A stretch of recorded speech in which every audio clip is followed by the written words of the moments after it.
시간 동안 평안하셨습니까? 네. 지금 나라가 너무 시끄럽죠.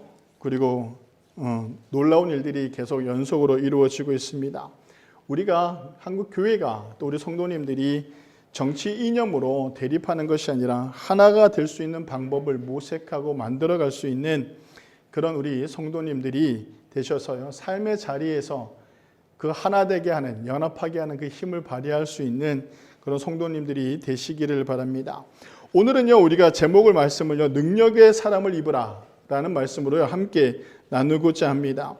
올해는 우리가 2025년도 표어를요, 새 사람을 입으라 라는 그 표어 아래 우리가 갖춰나가야 될 신앙의 모습은 그럼 어떤 것인가 라고 한다면 우리가 저번 주에 새 사람을 입는 성도들은 어떤 사람들이어야 되나? 새롭게 무엇을 입어야 되나? 축복의 사람이 되어야 된다. 그리고 오늘 두 번째로는 뭐냐면 능력을 입는 사람들이 되어야 된다라는 것이죠. 이때까지 우리는 어떤 삶을 살았습니까? 라고 한다면 2025년도 새롭게 우리가 변화되어져야 되고 새로운 옷을 입어야 되는데 그 옷이 무엇이냐면 두 번째로 능력의 옷을 입어야 된다라고 이렇게 말씀을 드릴 수가 있습니다. 헬라 철학의 시조라고 할 수 있는 사람이 있는데요. 그 사람은 탈레스라는 사람이 있었습니다. 제자들이 어느 날 탈레스라는 사람에게 물었습니다. 세상에서 가장 어려운 일이 무엇입니까? 라고 이렇게 대답했죠. 모든 사람들이 능력이 있고 힘이 있는데 그런 사람들조차도 세상에서 가장 힘든 일이 무엇입니까? 라고 물었어요. 그랬더니 그 탈레스라는 사람이 한 얘기가 뭐냐면 자기를 알아가는 것이다 라고 얘기했어요. 내가 어떤 사람인가, 나 자신을 아는 것이 가장 어려운 일이다 라고 이렇게 말을 했습니다. 사람들이 그럼 다시 물었습니다. 그러면 세상에서 가장 쉬운 일은 무엇입니까? 라고 물었더니 그 탈레스라는 철학자가 뭐라고 얘기하냐면 남에게 충고하는 일이 가장 쉽다. 그러니까 나를 알아가는 것이 가장 어렵고 남을 손가락질하고 남을 충고하는 것이 가장 쉽다라고 이렇게 이야기합니다. 그러니까 철학적으로 가장 능력이 있는 사람은 어떤 사람입니까? 라고 한다면 자기를 알아가는 사람이죠. 자기의 존재적 가치를요 깨닫는 사람들이 능력이 있는 사람이라고 이렇게 표현을 합니다. 그러면 지금 우리가 살아가는 세상 속에서 능력이 있는 사람들은 어떤 사람일까요? 그러면 이제 능력이라는 것에 대한 잣대를 만들기 시작하겠죠. 잣대. 어떤 사람들은요 그 잣대를 돈으로 보는 사람들이 있어요. 돈을 많이 벌거나 열심히 해서 돈을 많이 가지고 있는 사람은 어떻게 봐요? 그 사람이 능력 있는 사람으로 보게 되는 거죠. 그리고 인생의 잣대를 학력이나 지식에 둔 사람들은요, 저 사람이 성공한 사람이야, 그럼 서울대 가면 성공했다라고 얘기하는 거죠. 그리고 뭐 학력적으로, 지식적으로 높은 것을 가지고 있으면, 야, 저 사람은 성공한 사람이네, 라고 얘기할 수 있어요. 그러니까 인생의 잣대를요, 어디에 두느냐에 따라서 능력이 있는 사람이냐, 없는 사람이냐, 바뀔 수 있게 되는 것이죠. 그러니까 우리는 어떤 사람들은 또 운동을 잘해가지고요. 운동을 잘하는 사람들은 또 어떻게 합니까? 거기에서 또 1등을 하게 되면 그 사람은 능력 있는, 운동으로서 능력 있는 사람으로 우리가 인정을 하게 되죠. 그런데 우리가 삶 속에서는 어떤가라고 한다면 삶 속에서는 저 사람 능력 있네. 그러면 어떤 상태가 되는 겁니다? 나보다 잘하는 게 있으면 뭐가 되는 겁니까? 능력 있는 사람이죠. 그러니까 저는 뭐 이렇게 농사를 못 짓잖아요. 저는 농사를 한 번도 지어본 적도 없고 지금까지도 농사를 지어본 적이 없는데 제가 농사를 짓는다라고 하면 지금 농사를 꾸준히 지어오셨던 어르신들이 뭐 어떤 사람들입니까? 능력이 있는 사람들이 되는 거죠. 그러니까 그 분야에서 오랫동안 그 일을 해왔거나 아니면 내가 가지지 못한 것을 가졌거나 아니면 내가 하지 못하는 것을 할 수 있는 사람들이 능력 있는 사람들이라고 이렇게 표현을 할 수가 있어요. 근데 여기 또 문제가 있는 게 뭐냐면 그 능력이라는 것이 어떤 부분이 되냐면 이런 거죠. 키가 작은 사람이 있고 저처럼 키가 큰 사람이 있어요. 근데 키가 작은 사람은 위에 있는 것을 만질 수가 없는데 키 큰 나는 만질 수가 있잖아요. 그럼 이 사람이 나를 봤을 때 키가 크니까 저걸 만질 수 있으니까 뭐라고 표현해요? 능력 있네라고 표현할 수 있을까요? 근데 우리는 그렇게 능력 있네라고 표현한단 말이죠. 근데 저 사람이 가지고 있는 것이 있기 때문에 당연한 거고 그렇지 않나요? 근데 우리는 그 능력이라는 것을요 어느 잣대에 두느냐에 따라서요 능력 있는 사람, 능력이 어느 사람이라고 이렇게 표현을 하게 됩니다. 그렇다면 믿음의 사람들, 우리 기독교에서 능력 있는 사람이라는 어떤 것일까요? 라고 하는 것입니다.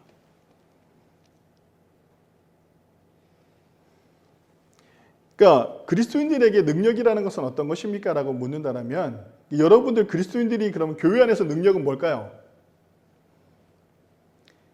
나는 기도를 잘 못하는데 기도를 잘하면 능력이 있는 걸까요?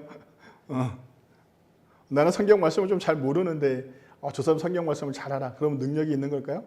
교회 안에서 말이에요. 세상 속으로 봤을 땐 어때요? 세상적인 가치 판단으로 봤을 땐 그 잣대를 들이대면 나보다 능력 있는 사람이 될 수가 있겠죠. 저분은 권사고 나는 집사고, 저분은 장로고 나는 집사고 성도고, 저분은 목사님이니까 능력이 있네 라고 얘기하죠. 우리가 너무나도 교회 안에서 특히 목회자를 판단할 때 이렇게 판단하는 단어들이 많아요. 우리 목사님 능력 있다 라고 이렇게 표현하죠. 무엇던 잣대를 대고 능력이 있다라고 얘기하느냐는 거예요. 그러니까 교회 안에서 능력이 있다는 것은 무엇을 이야기하는 것이냐라는 것을 우리가 좀 깨달아야 됩니다. 그러니까 그리스도인에게는요, 능력이요 다 갖추어져 있습니다. 문제는요, 우리가 그것을요 발견하지 못한다라는 것입니다. 우리가 예수님을 믿고 예수님을 영접하고 죄를 고백하고 세례를 받는 그 순간 우리 안에 뭐가 임재하게 된 겁니까? 성령이 우리 안에 들어왔다고 제가 누누이 말씀드리잖아요. 우리가 성령을 받은 순간이 언제입니까? 성령이 내 안에 임재하는 순간이 언제입니까? 라고 묻는다면 여러분들이 세례를 받는 거예요. 주를 고백하고 내가 세례를 받을 때요, 성령이 예수님 앞에 예수님께서 성령을 받을 때 삼위가 함께 있던 그 자리가 우리에게도 동일하게 역사하신다라는 것을 제가 설명을 드렸던 적이 있습니다. 그렇다면 믿음의 사람들은 능력은 어떤 것일까라고 이야기했을 때요, 우리의 능력은 성령이 우리 안에 있기 때문에 그 성령이 우리로 하여금 움직이게끔 하는 것입니다. 성령이요 다시 우리로 하여금요 내 안에서요 움직이게끔 하는 것이요 능력 있는 사람으로 바뀔 수 있는 거예요. 그럼 우리는 어떤 거냐면 왜 기독교인들이 능력을 발휘하지 못합니까? 라고 한다면 내 안에 있는 성령을 깨우지 않고 있기 때문이죠. 무시하고 살아가고 있기 때문이라고 할 수 있습니다. 그래서 오늘 우리가 본 본문이요 에베소서 1장의 말씀입니다.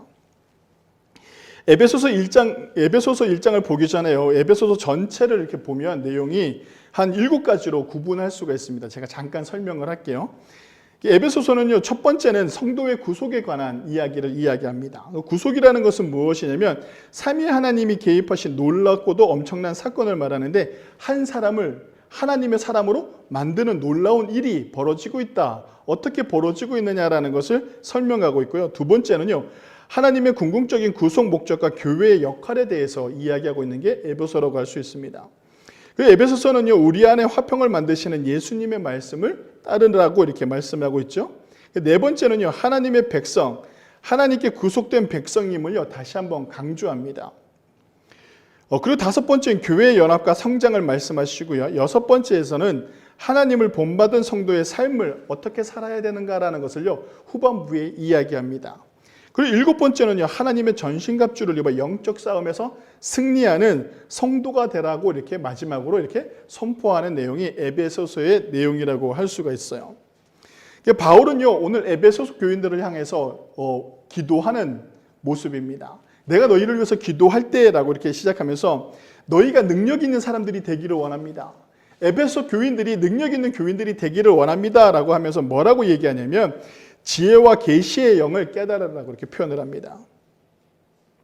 지혜와 계시의 영으로 말미암아 우리가 능력 있는 사람이 될 수 있다라고 이렇게 말씀하고 있죠. 계시는요, 숨겨진 진리를 밝혀 드러내서 알려주는 놀라운 사건이고 하나님의 은혜라고도 할 수가 있습니다. 그러니까 우리가요, 에베소 교회 성도들은 예수님을 주로 고백한 사람들이었습니다. 그렇잖아요. 그러니까 교회가 세워졌겠죠. 그 사람들은 주를 고백하고 세례를 받은 사람들입니다. 근데 그 사람들에게 다시 한번 능력을 입으라라고 이렇게 이야기한다라는 것은 무엇이냐면 아까 제가 말씀드린 것처럼 너희 안에 있는 성령을 깨워야 되는데 그 성령을 어떻게 깨울 수 있습니까? 라고 한다면 성령이 일할 수 있게끔 할 수 있는 방법이 무엇이냐라고 하면 지혜와 계시의 영이 받아야 된다는 겁니다. 그 지혜와 계시의 영은 어디로부터 오는 것이냐라면 하나님으로부터 오는 것이죠. 말씀으로요, 기도로요, 우리는 진리와 계시의 눈을 열 수 있게 되는 겁니다. 우리의 눈을 밝혀요, 우리를 부르신 소망을 알게 하시고 또 영광의 풍성함을 알게 하시고 주님의 힘의 위력을 알게 하시고 우리에게 베푸신 능력이 무엇인지 알게 하는 그 놀라운 일이 어떻게 벌어지냐라고 한다면 우리가 말씀을 읽고 기도할 때에 하나님으로부터 오는 진리와 계시의 영을 통해서 그것들을 알 수 있게 된다라고 이렇게 바울 사도는 말씀하고 있습니다.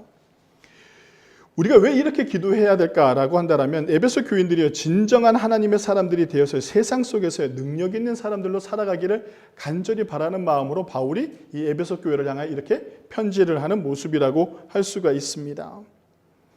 그러니까 우리가 우리 자신을 모르고 있다라는 거예요. 그러니까 내 안에 얼마나 큰 힘이 있는지, 내 안에 얼마나 큰 능력이 있는지 아직 모르고 있다라는 거죠. 그러니까 내 자신을 잘 모르고 있는 거예요. 헬라 철학자 탈레스가 얘기했던 것처럼 세상에서 가장 어려운 일이 무엇입니까? 라고 했을 때 뭐요? 너 자신을 알아가는 것, 나 자신을 알아가는 것이라고 얘기했는데요. 근데 우리가 우리 자신을 알아가야 돼요. 나를 알아간다는 거, who am I? 나는 누구인가? 라는 것을 다시 한번 생각할 수 있어야 되는 것이죠. 내 안에 성령이 있어요, 여러분. 여러분들이 10년 전에 세례를 받았던, 20년 전에 세례를 받았던, 30년 전에 세례를 받았던 그 세례를 통해서 성령님이 우리 안에 가득해 있어요. 근데 우리는 깨닫지 못하는 거예요. 그래서 자꾸 우리를 외면해요. 왜 외면하냐면 세상에 살아가기도 너무 바쁘고 세상의 잣대로 살아가다 보니까 성령이 일할 시간이 없는 거죠. 저는 에베소 교회는요, 주님을 그리스도 영접한 믿음의 공동체였습니다. 그런 믿음의 공동체에 바울이 또 한 번 얘기하는 거예요. 믿음으로써 살아가는 너희가 능력이 있는 사람들이 되어야 된다라고 이렇게 이야기를 하면서요. 성령님을 통해 우리의 삶의 인생의 잣대를 세상에 두는 것이 아니라 성령이 우리를 지혜와 계시의 영으로 인도할 수 있게끔 우리의 삶을 만들어 가라라는 것이죠. 그래야만 우리가요, 그것을 깨닫게 되는 거예요. 성도 여러분, 우리가 나를 어떻게 깨달을 수 있습니까? 라고 한다면 하나님의 그 계시와 지혜로 깨달을 수 있어요. 여러분, 지금 내가 여태까지 살아온 삶이 지금처럼 살아갈 거라고 착각하시면 안 돼요. 지금 성령이 여러분들 안에서 깨어난다면 놀라운 능력이 나타난다라고 오늘 성경은 말씀하고 있죠. 우리가 지혜와 계시의 영을 통해서요, 하나님의 능력을 알게 되면 어떤 것들이 나타나면 성경에 보면 오늘 우리가 본 본문에 보면 그 힘의 위력을 깨닫게 된다라고 말씀하잖아요. 하나님의 그 힘의 위력이 우리 안에 가득하게 된다라고 이렇게 말씀하고 있습니다. 주님의 위력이 나타나는 자리는요, 어떤 자리입니까? 라고 한다면 복음이 전파되는 자리라고도 할 수가 있죠. 그러니까 우리가 그 힘을 발휘하는 자리는 어떤 자리여야 되냐면 복음을 위해서 힘을 발휘해야 되는 거죠. 근데 우리가 좀 착각할 때가 있어요. 내가 성령의 힘을 받아서 뭘 자꾸 하려고 하느냐면 돈 버는 일에 쓰려고 해요. 그러니까 하나님을 어디에 쓰려고 하냐면 도구로 사용하는데, 어떻게 도구로 사용하냐면 돈을 벌는데 도구로 사용하는 사람들이 많다라는 것이죠. 이게 좀 슬픈 얘기도 하지만 또 당연한 이야기이기도 해요. 그 서울에 있는 큰 교회나 대도시에 있는 큰 교회, 우리 교회는 작으니까 잘 모르겠지만 큰 교회는요, 성도님들을 전도하지 않아도 잘 들어와요. 왜 그러냐면 그 대부분의 사람들이 어떤 사람들이냐면 영업하는 사람들이나 가게를 하는, 개인 사업을 하는 사람들은요, 큰 교회를 찾아다녀요. 왜 그럴까요? 그 사람들을 많이 만나야 고객이 될 수 있으니까, 그죠? 그럼 사람들이 많이 모이는 데 가야 될 거 아니에요. 사람들이 많이 모이는 데가 어디예요? 큰 교회는 당연히 매주마다 이렇게 사람들이 많이 모이고 교제할 수 있는 공간이 없단 말이에요. 그럼 거기 또 누구도 찾아옵니까? 정치인들도 찾아오죠. 우리 교회는 조만하니까 이렇게 몇 명이서 예배를 드리지만 우리 한국교회 대형 교회들은요, 예배가 어디 여의도에 있는 어떤 교회는 그 주일날 하루 예배 드리는 인원이 14부까지 예배를 드려서 10만 명이 가까이 된대요. 그러면 그저 10만 명이면 우리 영월, 정선, 태백을 다 합쳐도 안 돼. 인구가. 그러니까 그 인구가, 그만한 인구가 거기서 이런 한 공간에서 예배를 드린다라고 생각을 해보세요. 그 사람들이 얼마나 많이 모이겠어요. 그러니까 그 사람들이 먹고 살기 위해서 조금 힘을 빌리자라고 한다면 그런 큰 교회 가는 게 낫지 않겠어요, 그죠? 그렇게 큰 교회 가면 낫잖아요. 그러니까 우리가 성령의 능력, 하나님의 힘을 입은 성도들이 어떤 삶을 사느냐라고 한다면 교회를 오는 목적이 내가 잘 사는 목적으로 온다라는 거죠. 내가 잘 살아보려고 하는 목적으로. 제가 전에 있던 교회 전도서 때, 청년부 때 있는데요. 큰 교회였는데 그 큰 교회에 장로님이 계셨어요. 근데 그 장로님이요, 성도님들이 예배를 끝나고 나오면 뭘 주냐면 그 정수기 판매를 하셨단 말이에요. 그 목사님한테 인사하고 이제 장로님한테 인사하고 가잖아요. 그럼 맨 끝에 누가 서 있냐면 그 정수기 판매하는 장로님이 서고 계셔요. 그럼 나가는 성도님들한테 다 어떻게 해요? 그 전단지를 주는 거예요. 이거 보라고. 그러니까 교회를 뭐로 이용하는 거예요? 돈벌이로 이용하는 거죠. 근데 또 이게 꼭 돈벌이뿐만이 아니에요. 교회를, 이 공동체를 어떻게 활용하느냐는 그 세상의 잣대로 활용하는 사람들이 너무 많다라니까요. 내가 원하는 세상의 잣대로 여기서 이익을 얻을 수 있다라는 그 잣대를 가지고 교회를 나오는 사람들이 많단 말이죠. 근데 우리가 하나님의 위력과 성령의 힘이, 능력이 발휘되어지는 것은 어느 곳이냐라고 하면 교회 안이 아니에요. 교회 안에서는요, 그 힘이 발휘되어지는 것이 아니라 우리는 어떻게 돼야 되는 거예요? 교회 밖으로 나갈 때 그 힘과 위력이 나타나는 거예요. 그래서 에베소서 마지막에 가면 뭐라고 얘기하냐면, 제가 말씀드렸잖아요. 전신갑주를 입으라 그래요. 전신갑주를 입고 어떻게 해요? 세상 속으로 나가라고 얘기한단 말이죠. 세상 속으로 나가야만 그곳에 힘이 발휘된다라고 할 수가 있습니다. 요한복음 5장 16절에는 이렇게 말씀하고 있죠. 너희가 나를 택한 것이 아니요 내가 너희를 택하여 세웠나니라고 이렇게 표현을 해요. 그러니까 우리가 지금 여기 있는 이유가 하나님께서 우리를 축복해 주시고 하나님께서 우리에게 능력을 주시기를 원하시는데, 근데 그냥 주시는 것이 아니라 여러분들 어떻게 하셨다고요? 이 자리로 불러 모으셔서 택하셨다라는 거예요. 택해서 세웠다라고 오늘 성경은 분명히 말씀하고 있죠. 세웠다라는 것은 무엇입니까? 세워서 보내려고 세웠다라고 이렇게 말씀하고 있죠. 그리고 베드로전서 1장 9절에 보면요, 이는 너희를 어두운 데서 불러내어 그의 기이한 빛에 들어가게 하신 이의 아름다운 덕을 선포하게 하려 하심이라라고 이렇게 말씀하고 있습니다. 누가복음 9장 1절에서부터 2절에 보면요, 예수님께서 제자들을 파송하면서 하신 말씀입니다. 예수께서 12제자를 불러 모으사 모든 귀신을 제어하며 병을 고치는 능력과 권위를 주시고 하나님의 나라를 전파하며 앓는 자를 고치게 하려고 내보내시며 라고 이렇게 말씀하고 있죠. 그러니까 우리가 성령이 깨어나는 그 계시와 진리의 영을 받은 우리가 이 큰 하나님의 능력이 발휘되게끔 하려고 한다면 어디로 향해 가야 되냐면 세상을 향해 나가야 된다는 겁니다. 우리가 보냄을 받은 사람이다라는 것을요, 인정할 수 있어야 됩니다. 그래야만 여러분들이 능력 있는 사람으로 살아갈 수가 있어요. 내가 보냄을 받은 사람이다라는 것을 꼭 기억하시기 바랍니다. 하나님께서 나를 선택하셔서 여기 이렇게 왔다라면 지금 나에게는 엄청난 힘이 있고 엄청난 능력이 있다라는 것을 인지하셔야 돼요. 아직도 내가 이렇게 목회자가 이렇게 앞에서 설교하면서 이런 얘기를 하는데, 아유 나는 뭐 힘도 약하고 나는 배운 것도 없고 아는 것도 없고, 그건 세상의 잣대라니까요. 아유 목사님 나는 배운 것도 없고요 아는 것도 없어요. 그럼 뭐라고요? 세상의 잣대래요. 난 가진 것도 없어요. 몸도 약해요. 막 이렇게 얘기한단 말이죠. 그건 세상의 잣대로 능력을 판단하는 거예요. 근데 하나님께서는 그렇지 않아요. 하나님은 가장 약한 것을 어떻게 해요? 들어서서 가장 강하게 하시고 위대하게 하시는 분이 하나님이시라는 것을 우리는 너무나도 잘 알고 있죠.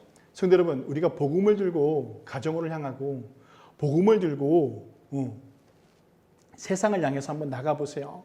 그곳에 내가 생각하지도 못한 놀라운 일들이 벌어지고 내가 생각하지 못하던 놀라운 능력들이 나타난다는 것을 우리는 꼭 경험해 보시기를 바랍니다. 성도 여러분, 어둠이 물러가고요, 빛 가운데 우리가 살아가면서 많은 사람들에게 아름다운 덕을 행하는 그런 삶을 살겠노라 다짐할 때 우리에게 성령의 능력이 나타나게 되어 있습니다. 성도 여러분, 능력은요 교회 안에서 이루어지는 것이 아닙니다. 교회는 하나님을 예배하고 찬양하는 우리에게요, 우리가 그 진리의 영을 깨닫고 난 이후에 우리가 어떻게 해야 되는 거예요? 세상 속으로 향해 나가야 되는 거예요. 세상 속에서 성령의 힘이 나타나는 것이죠. 믿는 사람들이 모인 자리에서 성령의 힘을 백날 발휘해봐야 아무 소용이 없어요. 그렇지 않겠어요?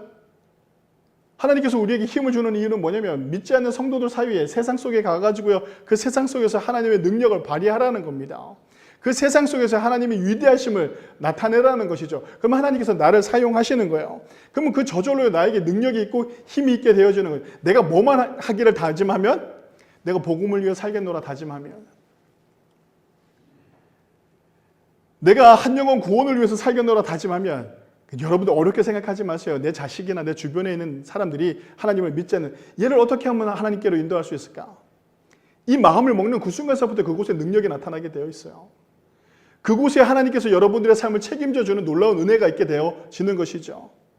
왜냐하면 하나님의 일을 위하여 세상 속에 나가 있는 그 성도 한 사람을요, 하나님은 결코 그냥 버려두지 않는다라는 것입니다. 버려두지 않고요, 그 하나님을요 끝까지 책임져 주시고 하나님께서 그와 함께 하시는 인생을 살아가게 하는 것입니다. 왜? 하나님의 일을 위해서 힘쓰고 있으니까. 하나님의 일을 위해서 힘쓰고 있으니까 거기에 무엇을 허락하는 겁니까? 하나님의 능력을 허락하시는 거예요. 무엇을 통해서? 성령을 통해서. 성도 여러분, 저와 여러분들이 능력을 발휘하며 살아가는 2025년이 되시기를 바랍니다. 말씀으로 진리와 계시의 놀라운 영을 소유하셔서요, 부르심의 소망을 따라 주님의 능력이 우리에게 있음을 알고 주님의 힘의 위엄을 통하여 복음을 통해 살아가는 저와 여러분들이 되시기를 바랍니다.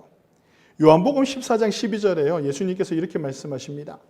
내가 진실로 진실로 너희에게 이르노니 나를 믿는 자는 내가 하는 일을 그도 할 것이요 또한 그보다 큰 일도 하리니 이는 내가 아버지께로 감이라 라고 이렇게 말씀하고 있죠. 그러니까 나를 믿는 자는 내가 하는 일을 그도 할 것이다 라고 표현하죠. 예수님이 하신 행위를 우리가 똑같이 할 수 있다. 예수님의 능력이 우리에게도 있다라는 겁니다. 근데 거기다가 또 뭐라고 말씀하세요? 나보다도 더 큰 일을 할 것이다 라고 이렇게 말씀하고, 예수님보다 우리가 더 큰 일을 할 수 있는 사람들이라는 것을 꼭 명심하시기 바랍니다. 성도 여러분, 우리가 감당해야 될 것이 무엇인가? 나는 세상에 살아가면서 잣대를 어디에 두고 있었는가? 성공의 잣대를. 그 눈을 조금 돌려보시기 바랍니다. 우리가요, 나는 그리스도인이라는 것, 내 안에 예수님께서 함께 하시고 내 안에 성령님이 함께하고 계신다라는 그것을 다시 한번 상기하시고요. 우리가 말씀과 기도로 진리와 계시의 영을 깨달아 우리가 하나님 앞에 나가는 그런 능력에 있는 성도님들이 되시기를 바랍니다. 그래서요, 우리가 복음을 들고 가는 그 자리에 하나님께서 우리와 함께 하십니다. 복음을 위해 내가 살기로 다짐하는 그 자리에 하나님께서 우리와 함께 하시고 그곳에 능력이 있는 삶의 자리가 되어집니다. 그곳이요 축복이 있고 그곳이요 힘이 있는 자리입니다. 성도 여러분, 어렵게 생각하지 마세요. 어렵게 생각하지 말고 지금 내 자녀가 믿지 않는다라면 이 자녀를 위해서 기도하고 이 자녀를 위해서 헌신하고 이 자녀를 위해서 사랑하고 애쓰고 힘쓰시기 바랍니다. 그곳에 하나님께서 물질의 축복도 허락하시고 그곳에 하나님 아버지의 건강의 축복도 허락하시고 그곳에 하나님께서 많은 것을 부어주시는 놀라운 은혜가 있게 되어집니다. 왜? 그 한 영혼 구원을 위해 애쓰는 누가 있기 때문에? 내가 있기 때문에. 아멘들 안 하시네. 그 애씀이 하나님이 보시기에 가장 아름다운 모습이라고 할 수 있습니다. 아름다운 덕을 세우는 모습이라고 할 수 있습니다. 성도 여러분, 그 일을 내가 감내하겠노라 다짐하는 그 순간이 우리가 능력을 입는 순간이라는 것을 꼭 기억하셔서 여러분들의 삶에 복음을 위해 능력을 나타내는 그런 귀한 삶이 되시기를 바랍니다. 그렇게 살아갈 때 주님께서 우리에게 말씀하시는 것이 무엇이냐면 아무것도 염려하지 마라 라는 겁니다. 내게 필요한 모든 것을 내가 너희에게 더하시리라 하셨던 그 놀라운 은혜를 경험하는 능력이 있는 증산제일교회 성도님들이 되시길 주님의 이름으로 간절히 축원합니다. 기도하시겠습니다.